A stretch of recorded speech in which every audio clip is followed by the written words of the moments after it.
Maximum মানুষের উপরে হজ ফরজ হয়ে আছে। কিন্তু বলেন কয়জন হজ করছেন? মরার আগে করলেই তো হইল।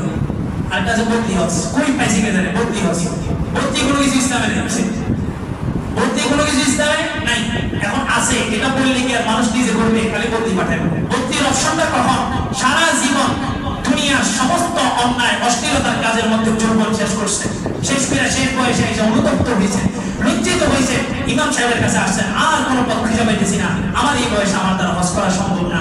তখন ওই ব্যক্তির জন্য ইমাম সাহেব একটা সমাধান দিবে। তাই বলে কি এটা সবার জন্য?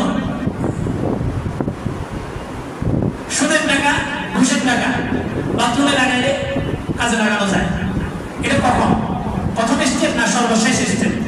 যে ব্যক্তি তওবা করছে আর জীবনে সুদের কারবারে জড়াবে না, আর জীবনে কোনোদিন ব্যাংক থেকে সে মুনাফা নেবে না, লাভ নেবে না, সুদ নেবে না, ইন্টারেস্ট নেবে না, তওবা করছে, সব লেনদেন সবকিছু ক্লিয়ার করে আসছে, ইমাম সাহেব এবার আমাকে তাহকির নিয়ে আমাকে পবিত্র করে, ওই ব্যক্তির জন্য বিধান হলো আপনার যে সুদের টাকাগুলো লাগাইছেন কাউকে বলা যাবে না, ওইটা এখানে জমা দেন।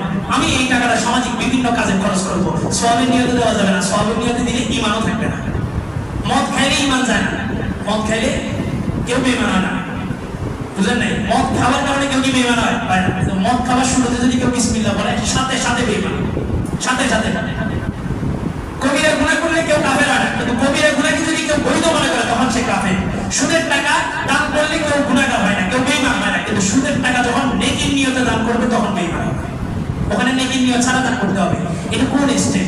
সর্বশেষ স্টেপ। এখন আমি যদি এটা ঢালাওভাবে সবার জন্য বলি, কোনো সমস্যা নাই, সুদের কারবার চালাইতে থাকো, তোমার সুদের টাকা আমার প্রতিষ্ঠানে দিবা, তোমার সুদের টাকা আমার মসজিদে দিবা, আমি ওটা দিয়ে ওয়াশরুম করে ফেলবো, রাস্তাঘাট করে ফেলবো, ওটা হালাল করার দায়িত্ব আমার। 14 বছর পড়াশোনা করছি, তোমার ওই সুদের টাকা যদি হালাল না করতে পারি তো কি পড়াশোনা? এটা কি সবার জন্য? তো ওই লোক সুদের টাকা, সুদের কারবার থেকে সুদের টাকা এটা হুজুরের হাতে উঠাই দিল, আর ওই লোক চিন্তা করলো হুজুরে যখন এটা কাজে লাগাইতে পারছে, এটা কি আর হারাম নাকি? এটা কি আর হারাম নাকি? আর আমি তো দান করতেছি মসজিদে, তো হুজুরে দোয়া করে হেরে শহর এই 14 গোষ্ঠী যতজন মরছে সবগুলো জান্নাতে পাঠাই দিচ্ছে। আল্লাহ, শুধু ইমামটা যদি এক হইল, মসজিদের ইমামরা যে কোনো বেনামাজি